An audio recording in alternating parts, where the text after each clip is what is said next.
A house is made of wood and stone, but only love can make a home. Welcome to the RepcoLite Home Improvement Show, helping you make your home into one you'll love even more. On News Radio Wood 1300 and 106.9 FM.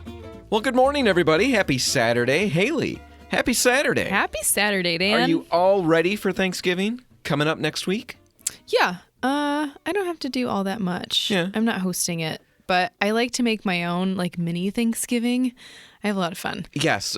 Is it food specific? That's the big part of it? I like to make my own turkey still. Okay. Most people, I think, dread making the turkey. Sounds complicated or something, or it takes a lot of time. Yeah. I really like making a turkey. All right. So you have big plans for that. Yeah. I wonder how everybody's going to do, because we had largely last year off, right? Isn't that how that all shook out? Yeah. So we're all coming in cold.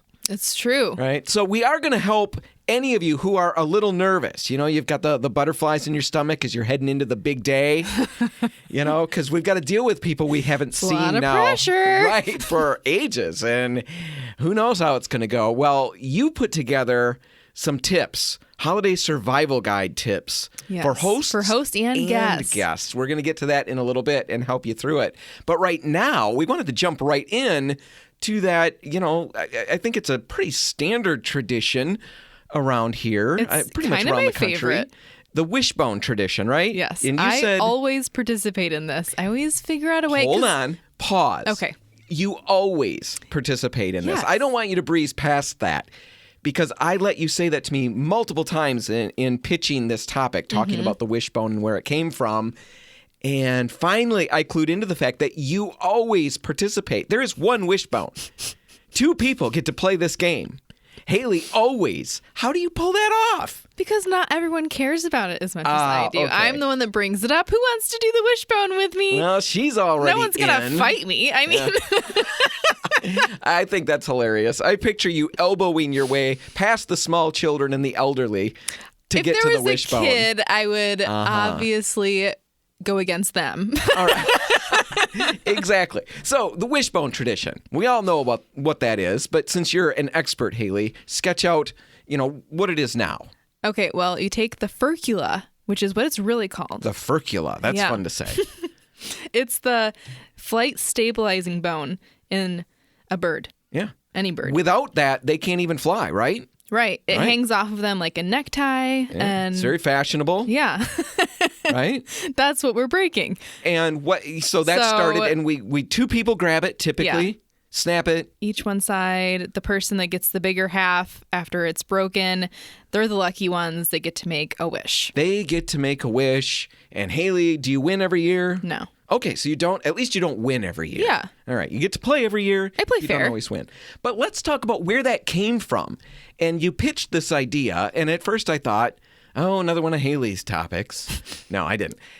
I knew it was going to be interesting. I didn't know it was going to be as big as it was, but it's really kind of fun. Yes. I started doing a little bit of Googling because I was like, okay, well, where did this even start? Because it's kind of a strange thing if you think about it, that we have this tradition around breaking a bone, right, and there's a wish involved. It turns out that it dates back to the ancient Etruscans. They were an ancient Italian civilization, and they really love chickens. I love chickens. I think they're really cute, but they really love chickens. Yeah, they were really into them. They believed that they were oracles, able to predict the future. It was called rooster divination, and it worked like this. They would draw a circle on the ground and divide it into wedges that represented letters. Then they would scatter food over that circle. And then, this is important, an important timely question was asked of the chicken who's being held just to the side, eyeing all that food on the ground. They'd ask something important. Is Vlad going to invade from the north or the south? Should we trade copper or iron? Right, something important. And then they'd release the chicken. And then someone, a chicken scribe. Yeah, it was like an elderly person in... Yeah, they'd have their little feather quill and their parchment, and they'd be writing down furiously all the little letters that the chicken packed. They were like a court stenographer. Yeah. Right? So they take down this message, and there you go. the future. They would know exactly what to do with copper or iron, where to brace for Vlad's imminent invasion. But then they realized that chickens are really yummy, too. Oh, yeah. They don't just predict the future. They eat pretty good. And so they started munching them down. But fortunately, it was discovered that the chicken's mystifying powers continued after death in that furcula, the wishbone. Except they didn't break it. They would actually stroke it, kind of like a genie lamp, and they would, make their wish that way. Right. So they wouldn't get rid of them. Right. They'd keep them. I remember reading that they would dry them out, and they'd, leave that at the end of the driveway. Something like that. The path leading up to their house. And all the people would walk by, and they'd stroke the furcula, the wishbone, making wishes and stuff like that. I don't know how I feel about other people getting wishes off of my well-earned Get your furcula. own wishbone. You were that old lady yelling out the window if you were back then. Anyway, so that's this old idea. Now, the idea that the wishbone had some sort of power was brought to England by the Romans, who got it from the Etruscans, like we mentioned. Mm-hmm. The first practice of wishbone divination in Britain that we actually know about goes back to 1455. And basically what that was is they used a wishbone, which they called a merry thought. Yeah. Yep. It meant the same thing. They used that to divine weather on St. Martin's Day once. But the practice of breaking the wishbone actually dates back to around the same time when two single people broke them. And then the one who got the biggest half was going to be the first one to get married.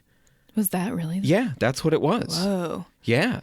Merry thoughts. That's pretty serious wishbone stuff. Yeah, it is. But that's where it all comes from. Well, from there, they brought it over to Plymouth Rock with the Pilgrims. And according to the internet, which is never, ever, ever wrong. It's the perfect source. Yeah. The internet says that the Pilgrims brought it over to Plymouth Rock and made it part of the very first Thanksgiving. So that's where we're at now. That's how we got to this custom. Now, Hailey has, in the last little bit that we've got, some tips so that you can win the wishbone game, because nothing is more important on Thanksgiving than winning the wishbone game, right? That's what it's all about, and beating really. Somebody else. Yeah, getting the wish. There are a couple things that are supposed to help. Who knows if it really makes a difference, but supposedly if you hold up higher on the wishbone, closer to that little crest. So I might need a stool so I can get to that right angle. Okay? Right, So I'm grabbing higher. Exactly. I got that. Firm grasp. Oh. And then you really let the other person do a lot of the pulling. And then supposedly that helps you get the bigger half, they get the smaller piece, so you get the wish. So wait a minute. The person working harder actually loses. Snaps. That does feel like life, doesn't it? Yeah, it does. Anyway, there's all kinds of information out there about the wishbone and the history behind it. It's very interesting when you dig into it. We'll put some links in the show notes. You can check it out. All right, we're going to take a quick break. And when we come back, we're going to hit that survival guide for hosts and guests. That's all coming up in just a minute. Stick around.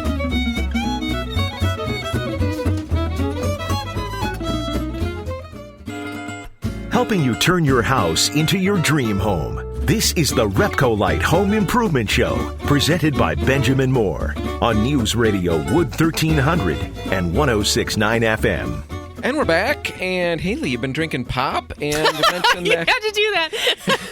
it's not agreeing with you. You're struggling. It was a bad idea as a radio host to be drinking pop in between.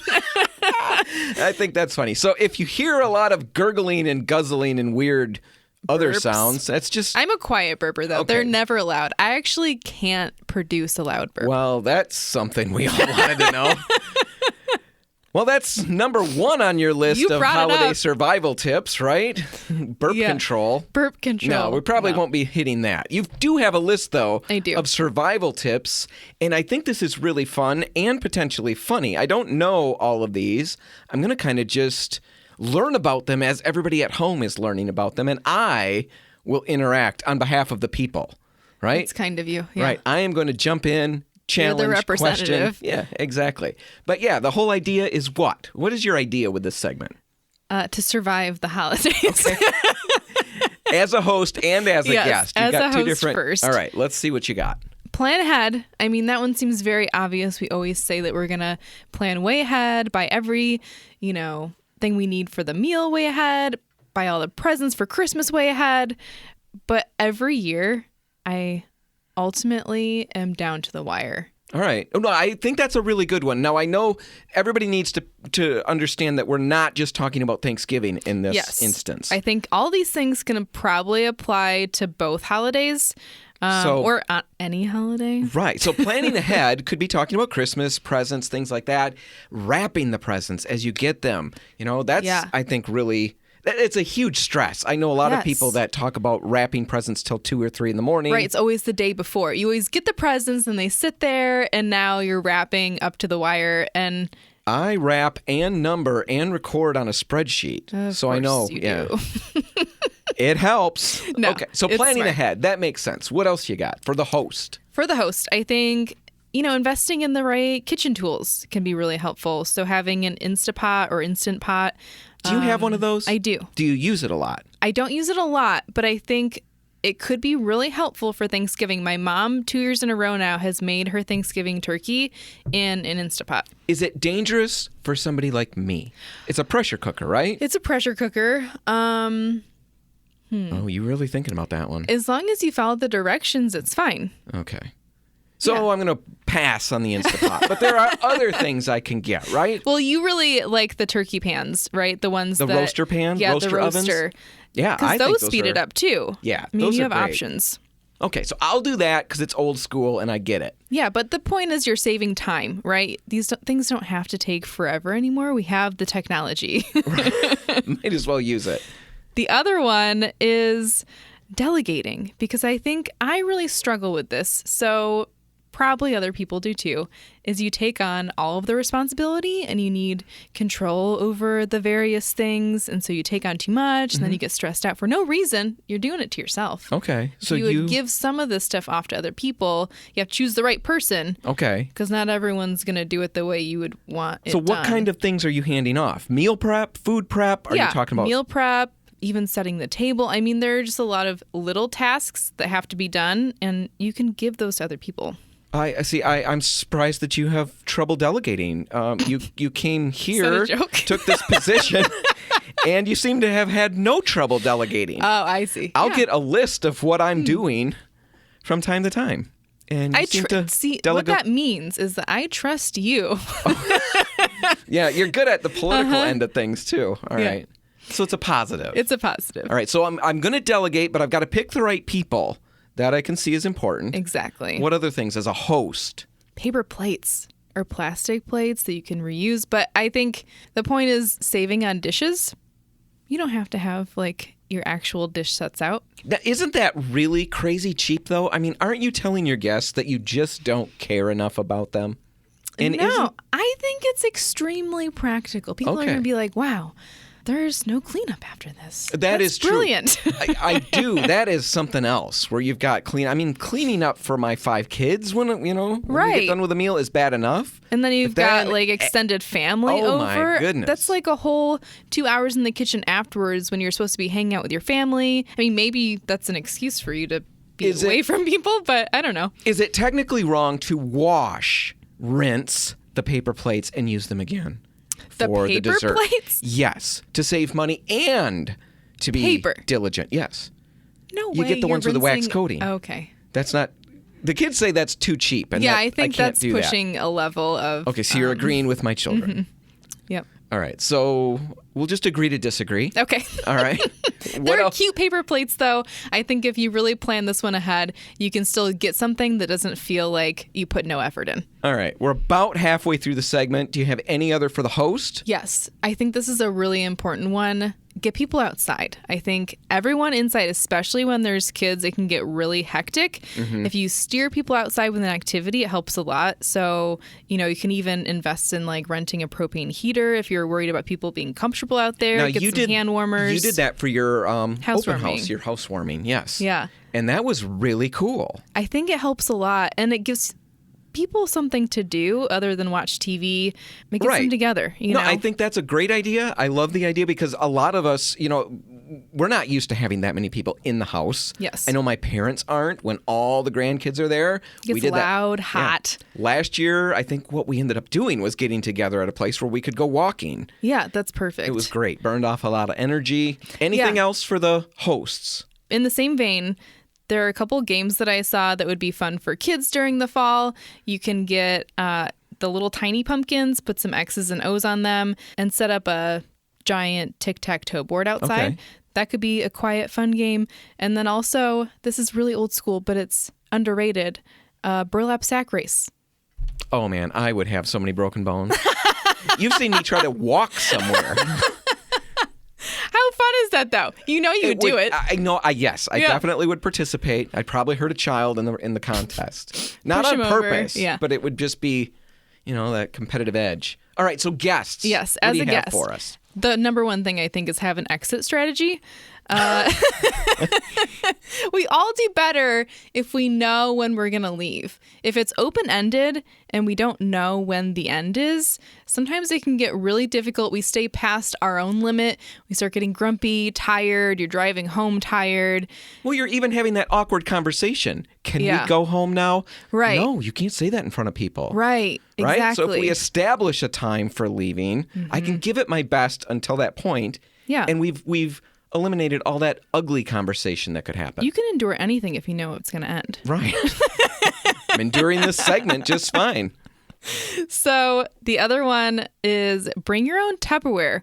This sounds, I don't know, like maybe presumptuous. It does sound a little presumptuous. I'm not going to lie. But so I'm going to show up with my sister-in-law does this, and I think that it's brilliant. She always brings her own Tupperware to Thanksgiving and Christmas, and I think it's really smart because after the meal's done, she's already filled up her Tupperware, and it's in the fridge ready for her to take home. Everyone else at the very end, while they're trying to walk out the door, you've got to take leftovers, then you've got to find the Tupperware that you can take with you. And by that point, they are really leftovers because she's already taken the first choice of the leftovers. So if you want that first go-round, bring your own Tupperware. You don't have to wait for anybody to get it out. Yeah, I really like that. It's pretty smart. And I'm sure the host would appreciate that too. Right. I mean, it's less work for them. They don't have to try to divvy things up afterwards. It's already done. It's so hard to get mom's permanent marker off of the bottom of all her Tupperware so it can become mine, right? This way it stays mine because it was mine to begin with.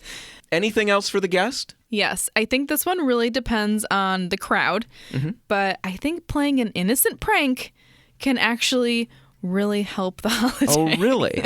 Like in what regard? You've got to choose the right person, but it could be like a really classic whoopee cushion prank. Oh, so something highbrow. Yeah, something really highbrow. You can get creative, but like everyone understands the whoopee cushion joke.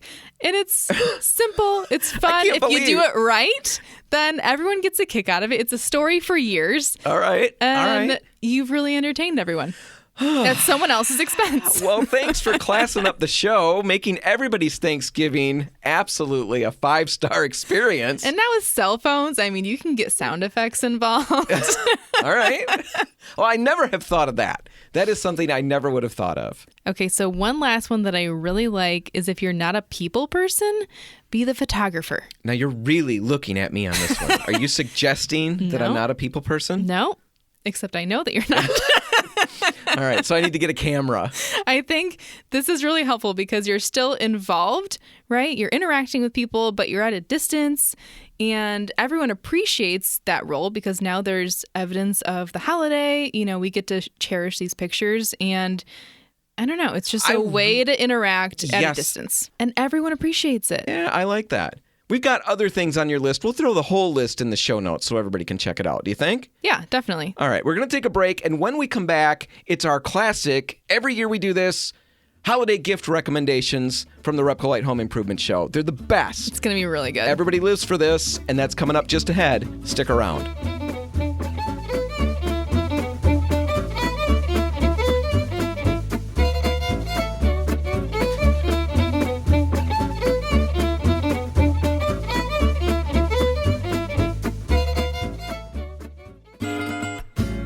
If you want to take your DIY skills up a rung, the RepcoLite Home Improvement Show is here to give you a boost on News Radio Wood 1300 and 106.9 FM. And we're back, and Hailey, let's finish off this holiday spectacular, this extravaganza, right? Holiday extravaganza. Let's finish it off by giving out gift ideas. We just went through a holiday survival guide for hosts and guests. Now it's time to help everybody with their shopping. And we've done this every year. This is our 5th one. This is your first one. This is my first one. So you're the rookie. Coming in hot. Yeah, you're coming in hot. I never win. I always blow this, and I just don't come up with great gifts. I find this surprising. I know. I am remarkably intelligent and creative, right? Exactly. Yeah, you're very creative. I think that you'd be good at this. No, when it all boils down, I'm so practical, and I don't like to spend money that is just on fun, right? So you're cheap. That's why you're not good. Yeah, exactly. But anyway, we've amassed this pile of gifts. And I think we kind of push the boundaries, right? We're trying to come up with something unusual. Yeah, creative. Because everybody can go and find whatever gifts you want. I mean, that's Amazon is going to give you a million suggestions. Right. We've tried to make things that are a little more out there and, less practical in that regard, but still fun, right? So Hailey has broken this list into a number of categories. And let's jump in with the first category, Hailey's recommendation for a whole family gift. My recommendation is something that I personally want. Is a Fred Meyer Sculpture Garden membership. Okay, membership that's a 1-year membership. All right. And you can get in as many times as you want throughout the year. You get access to member-only events, so things like artist talks. I've gone to one of those with someone that has a membership, and I really enjoyed it. It really changed my experience of Art Prize. And you also get discounts on classes, workshop, and the concerts that they have during the summer. So all through the year, I can go as many times as I want?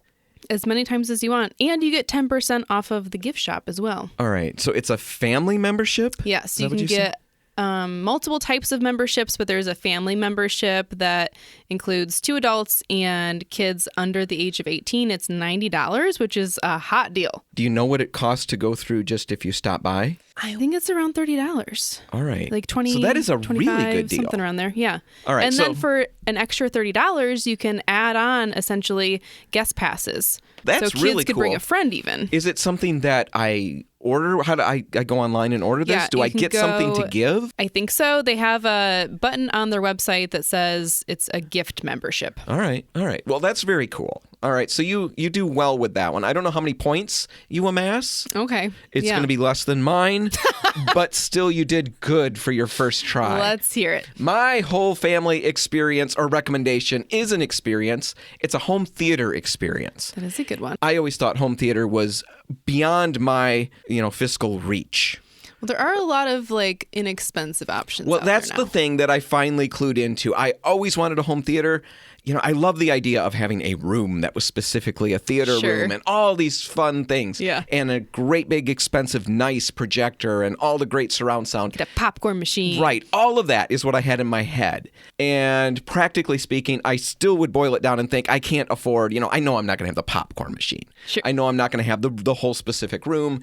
But I thought even the projector, I can't get a good enough one. I'm going to really not enjoy the experience. Yeah. Right. Well, I jumped in last year, bought an inexpensive projector that was really well reviewed, a Jaeger. That was the brand. I'll put a link in the show notes. It was really well reviewed for under $300. I thought I'm going to give it a try. Yeah. And I was blown away at the clarity of the image, how easy it was to set up. Is it quiet? Very quiet, super quiet. Cool. That was one of the things they talked about in the reviews. So I love the projector. It was $285, and I got a pop-up screen that was $70. So basically, we take our back living room and haul that screen out. Not tons of fun. I don't love hauling the screen out. Yeah, the screen is... But they do have wall-mounted or ceiling-mounted screens that pull down that are also about $70. That's what I want, is a pull-down screen. Yeah. It's always there that way. It's really easy to convert your living room into a home theater. I think it's a good one. I think it's a great gift. It's if your family watches a lot of movies, don't put this off thinking that it's out of your reach. You can do the whole thing for easily under $400. Right. And I went high on the projectors. You can buy cheaper projectors yet. That's true.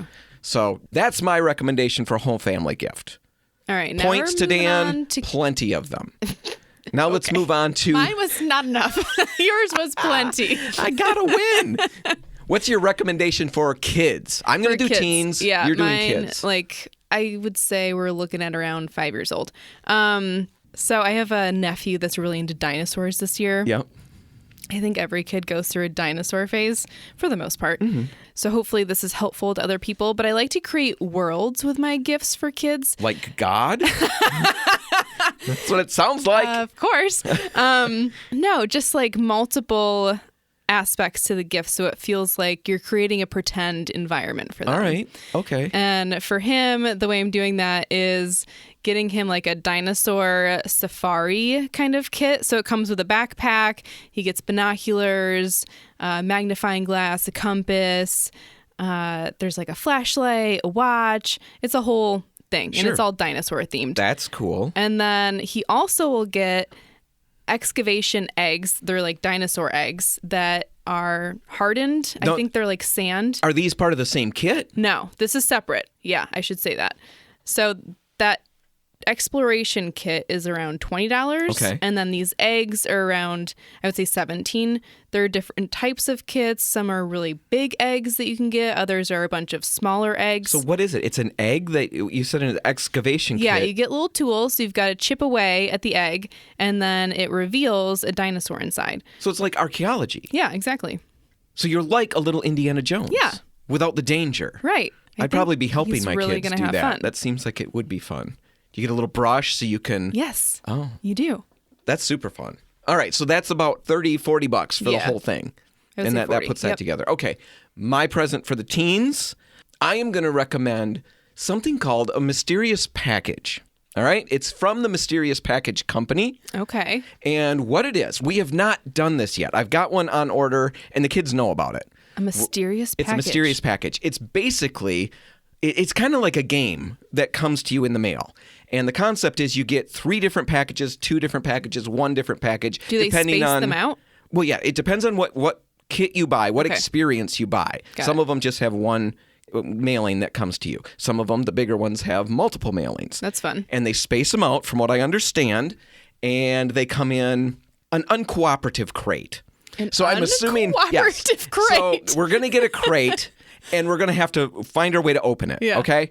And once we've opened it, now we've got a bunch of pieces and artifacts and things that are in there. And the reviews are phenomenal. Yeah, people talk about these things, that the components that come in this. We've bought, basically, it's a treasure hunt experience. Cool. There's a story about a pirate from the 1800s, has a buried treasure, and now some new modern, archaeologist or whatever, a treasure hunter, is finding some clues, and that's where we come in. We're confronted with these clues. So we get a box with handwritten letters and different things like that.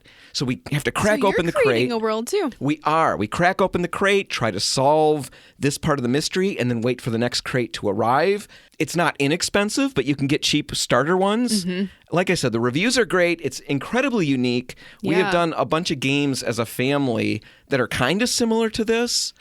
I think it's going to be a ton of fun. So if you're looking for something that's out there, a little bit interesting, a little bit unique, different, and could bring the family together a little bit, and then perhaps drive them apart as everybody's fighting over who's going to figure out what. Oh my gosh. Mysterious Package Company. Check that out. We'll put a link in the show notes. Cool. What do you have for the person who's hard to buy for? Okay, this one takes a little bit of explaining. I don't know what they're called necessarily, but it's essentially you pick a country, let's say Japan, Netherlands, Australia. America. And that one's less exciting for what I'm going to say. Oh, thanks a lot, Hailey. You get like their favorite snacks from that country in a kit. So like you get a whole box and you get the candies that are the favorite, the bag of chips that they're favorite. So if I pick Japan and stuff like that, I'm going to get a box with some weird of Japan's favorite candy and snacks. Exactly. And it's all food related? It's all food related. And this is stuff that they've probably never had before. Everyone likes food, and it's an experience. It's just a fun thing to try to figure out what is this even. Right. I can't even imagine. Read the package. They're not all going to be great, right? We're not going to probably love them all. So that could be really funny. Yeah. How much does that run? They range in price, I would say, somewhere between $25 and $45. $25 and $45. And what's it called? Is there a name to it? I would just look up pick a country snack pack. All right, snack They'll pack. have one out there. That's my daughter's nickname. That's one of her nicknames. Snack pack. Oh, man. You can't even have snacks in the house. She'll finish the whole box really fast. I'm a snacker too. Yeah. I get it. I'm not a snacker. Anyway, okay, so my gift for somebody who's hard to buy for is an Audible subscription. I've talked about it before. I know that doesn't sound terribly exciting, but I think it's great. I got one back at the beginning of the year, and since then I've listened through 27 different books. Oh wow, you've been way more productive than me. I Audible. have been really productive, and I've listened to things like Anna Karenina, George Orwell's 1984 and Animal Farm. I've listened to 3 huge biographies: George Washington, Alexander Hamilton, Ulysses S. Grant, and then a bunch of fun stuff. Harry Potter. We'll put that on at the table, and we'll all sit around and doodle and draw or whatever. Coffee night, and we listen to that, the kids and I. A lot of fun. We've gotten a lot of use out of it. I don't get through books on a regular basis like I used to. I used to have a lot more time to read. Well, now you can do it in the car, and That's the thing I love about it. I can mow the lawn. It takes me 45 minutes or so to get the whole lawn mowed, and I can move through a bunch of chapters, and it doesn't make the work feel so bad. Or painting, or anything around the house. I really have had a lot of enjoyment with that. You can get a membership for 12 months for about $150. I'll put a link in the show notes. And what that will get somebody is the subscription, but also 12 credits. They get a credit every month, and those credits can be turned in to pick whatever book they want. And then Audible has a Plus catalog with all kinds of classics and books that are just free. Interesting. That's where I picked up Anna Karenina. So it's a really cool thing. Definitely something to check out. If you want to give something, because this is a digital gift, right? Buy them some earbuds. There you go. And then, make that's a perfect. Creative little card that explains what they got with that. So anyway, an Audible subscription. Shall we take a break now? I think so, and come back and talk about our last couple. Exactly. We're going to do all that in just a minute. Stick around.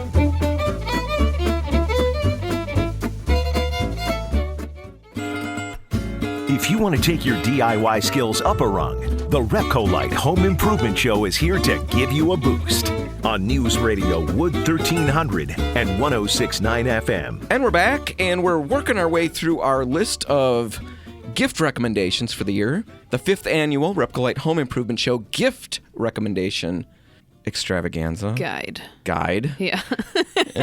I like the word extravaganza. You really like that word today. Yeah. I feel like I should be more dressed up and stuff like that. Yeah, we should be way more festive today if it's an extravaganza. Anyway, we went through half of our lists, and now we're going to finish off the list. Hailey, you're up next with your attempt at a gift for an adult, right? Just a generic adult.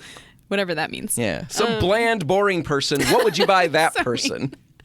I really like getting adults nostalgic gifts that they would have really loved to receive as a kid. Yeah. So maybe they didn't get it as a kid and they wanted it, or maybe they had it and You're love it again. You're completing their childhood for them. Yes. That's very nice of you. It is very nice of me.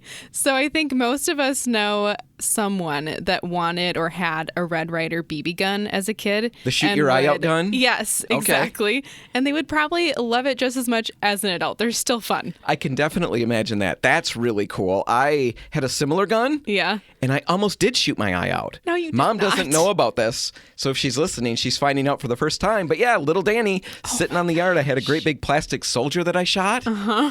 And I saw the BB leave the gun, and I saw it hit the guy and come flying back at me and hit me in the little fat dangly part of my ear. Bonk.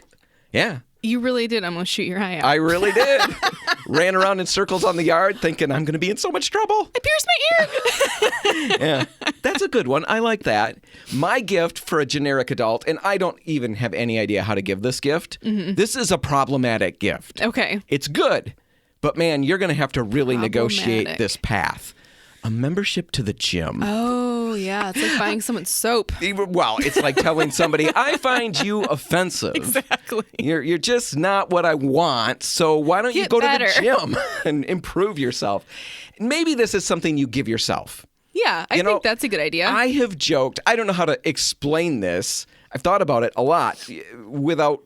I don't want to say too much. It's just I don't want to overdo it. Mm-hmm. But I do think, I've made tons of jokes over the time, even since you've been here, about being a little chubby guy. Oh, yeah. Right?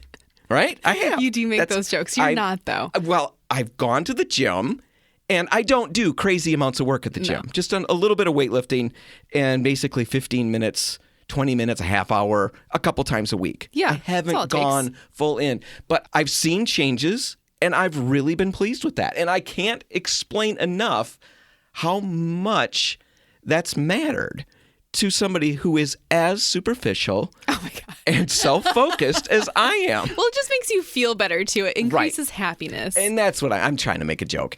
You do feel better. If you ever feel bad about where you're at, now it's not going to make you taller. None of that's going to happen, right? Or is there stuff? Is there things? Like stretching Jack and the Beanstalk tables kind or of something? magic bean. Yeah. It's not going to make me taller. But I do feel better about myself. And I think a gym membership, my son does this all the time. Yeah. And I talked to him about maybe I should just get some stuff for home. And he said, no, you got to get the membership because then you feel compelled to go. That is true. And the people there have been so much fun. I didn't expect that. I didn't think I would be taken in as one of the group. I thought I'd be ostracized, as normally happens. Clearly not a gym person. Anyway, I think it's a lot of fun. Maybe something to try. Get yourself a 3-month membership and just give it a try. Yeah. And if you can pull off a way to give it, well, more power to you. I like it. What do you got for a unique gift? A unique gift for me is a float tank experience. And this is going to take a little bit of explaining. I don't think most people probably know what that is. I don't know what that is. So I actually received this as a gift myself years ago, and I would have never tried it had I not gotten it as a gift certificate. So I really recommend it. I really enjoyed this experience. So what it is a picture a bathtub that's its own room, basically. Is it clean? Yes. Okay. They Very filter important the to me. water Okay. after every person, but you're in there and it's a sensory deprivation tank, essentially. Oh. So there's no light or sound that enters the tank once you've closed the door, and you're in water that's body temperature. So That sounds gross. Is it gross? No, it's not gross. It's not gross. There's over half a ton of Epsom salt in the water, so you float. It's like floating in the Dead Sea. There's a ton of salt in there. Do you just so lay on your can't back? Not float. Yeah, lay and on your float? back in silence, in darkness, and you just have the most relaxing experience you'll ever have. How long does it last? 60 minutes. What if you're claustrophobic? What is that word that I'm trying to say? Claustrophobic? You can leave the tank. I mean, if you get so uncomfortable that you just don't want to be in the quiet anymore, then you could just get up and leave. They're not going to yell at you. But I think it's really relaxing, and it's supposed to be really good for people with chronic pain. Epsom salt is one of those things that helps relax the muscles. Right. So it's really good for you, too. Is it stinky? I mean, stinky. Is there a smell to it? Is there? No, it doesn't smell like anything. Where do you find something like that around here? There is Float in Grand Rapids, PHLOT, and it's about $65 for a single float experience for someone. I have a great time with those. It's really relaxing. It's like a refreshing experience. All right. Okay, that is incredibly unique. Yeah. You get big points for that. I think that like tips me over the edge. I don't think so. Maybe, probably. My unique gift in the little bit that we've got left is an escape room. I don't have to say too much about it. We talked about it on the show before. Those are very fun. We brought you to one. We did one with my daughter for her birthday. My kids came. Yeah. Hailey tagged along. Thank God, because... It was tons of fun, wasn't it? Yes. Basically, you're locked figuratively in a room. There's a whole bunch of puzzles to solve, and they're real things. You've got locks that are real locks that you've got to figure out codes for, and clues, and all kinds of different mechanisms. You have to figure out how to make them work. It feels like you're in a movie to some extent. Yeah. Yeah, you get an hour to work your way out of it, and if you go over, that's okay. You just find out later how badly you did. So much fun. My kids loved it, and they've been asking for that for Christmas as another one. If you want to find those, you can find them all over Grand Rapids. There's a number of places that will do them. Out of the Box Games in Zeeland has 3 different rooms. That's where we went. Yeah. I've experienced 2 of those 3. Both experiences have been great. We're going to go back and catch that third one. It's about $25 a person. You can have like up to 12 people in a room, right? I think certain rooms will have up to 12 people. So Yeah. Anyway, lots of ideas. We've got more. Hailey, I just got news from the judges. The judges. Apparently, you have won this year's look at contest. I think it's been stacked against me. But why don't you take a quick victory lap? We got a little bit of time. You had more things on your list. Okay, rapid fire. Nespresso machine. It's like Keurig, but for espresso. All right. A personalized photo book. You can get them printed really easily. Way to capture memories. Good pair of hiking boots. Everyone needs those. Yeah, I like that. That's fun. Yeah. Anything else? No. Did I have anything else good on my list? Nope. That's going to do it. Anyway, we'll put all the links in the show notes for all the different things we talked about. You can find them there. You can also find this episode if you want to check it out again. And I can't imagine anybody not wanting to. Right. Find it at RepcoLite.com. Whatever you do today, make sure paint's a part of it. The RepcoLite and Port City paint stores are open until 3, waiting to help. I'm Dan Hansen. And I'm Hailey Johnson. Thanks for listening.